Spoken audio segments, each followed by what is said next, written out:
जय श्री राधे राधे। आपका इस विधिवत ज्ञान चैनल में स्वागत है।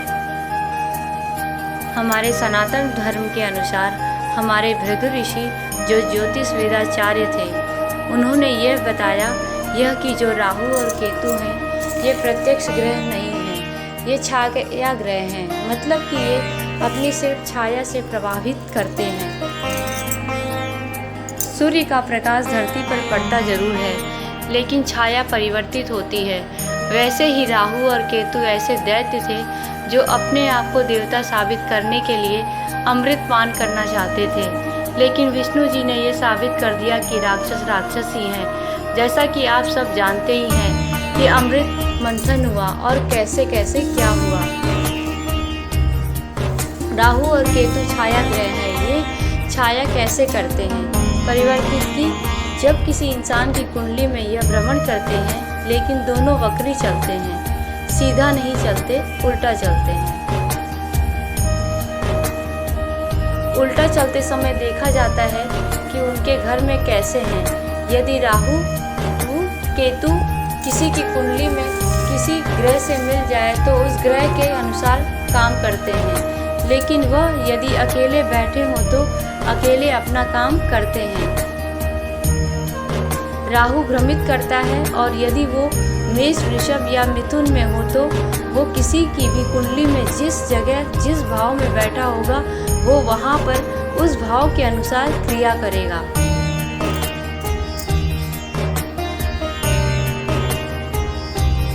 इस प्रकार से यह अपना प्रभाव डालते हैं। तो राहु केतु को प्रसन्न करने का उपाय, राहु को ठीक करने का उपाय। सबसे पहले आप अपनी कुंडली दिखवाएं। कुंडली देखने के बाद यदि आपको पता लगे कि आपका राहु खराब है तो उसे ठीक करने का उपाय यह है।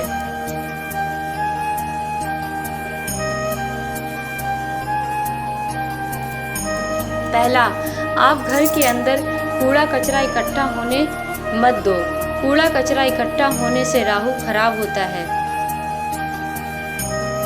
दूसरा, घर के अंदर के बाथरूम में सुधार नहीं कराना चाहिए कभी, और घर में एक बाथरूम है तो एक ही रहने दो।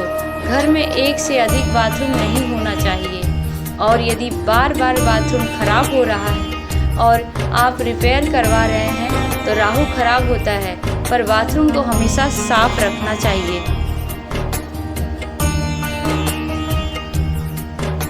तीसरा, घर के नेतृत्व कोण को हमेशा साफ रखें और नेतृत्व कोण में दीपक हमेशा जलाएं। चौथा, राहु को यदि आप मजबूत करना चाहते हैं तो घर में कुत्ता पालें और रोज रोटी अपने हाथ से खिलाओ, उससे राहु प्रसन्न रहता है।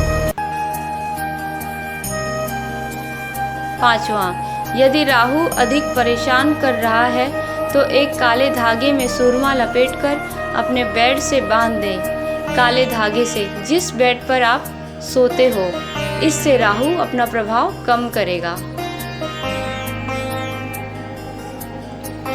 छठा, कभी भी किसी भी विकलांग अपाहिज इंसान का तिरस्कार नहीं करें। हो सके तो उसे कुछ पैसे और खाने की चीज अवश्य दें, उसकी मदद करें। यदि मंदिर जाते हैं तो कभी खाली हाथ मत जाएं, और मंदिर से बाहर निकलते हो तो गरीबों को कुछ न कुछ अवश्य दें। जरूरी नहीं कि आप पैसा ही दो, पर कुछ न कुछ खाने की सामग्री अवश्य दें।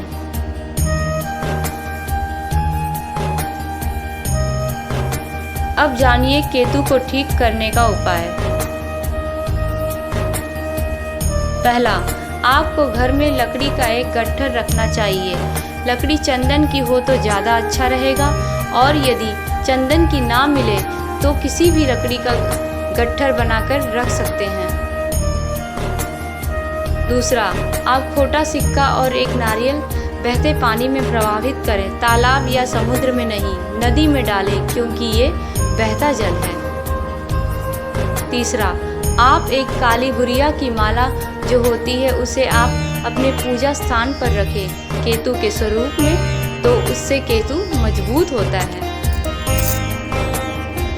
चौथा, कोई भी ऐसा इंसान हो जो दरिद्र हो, लाचार हो, उसके पास पैसा न हो, अनाथ हो, ऐसे लोगों की मदद और सेवा करने से भी केतु मजबूत होता है। 5वां, केतु को भूरे रंग का कुत्ता अधिक पसंद है, काला नहीं, सिर्फ भूरा। यदि आप भूरा कुत्ता पालते हो, उसे घर पर रखते हो, उसकी सेवा करते हो तो अच्छा रहेगा। भूरे कुत्ते से केतु शांत रहता है। 6वां, केतु को प्रसन्न करने का सबसे सरल उपाय, गणेश जी को प्रसन्न रखना। गणेश जी को बुधवार के दिन दूर्वा चढ़ाएं, पूजा करें, क्योंकि गणेश जी की पूजा से केतु प्रसन्न रहता है। आप राहु केतु की माला एक रोज करें या फिर पंडित जी से करवा लें। इतना करने से ही आपको आपके जीवन में परिवर्तन दिखना शुरू हो जाएगा।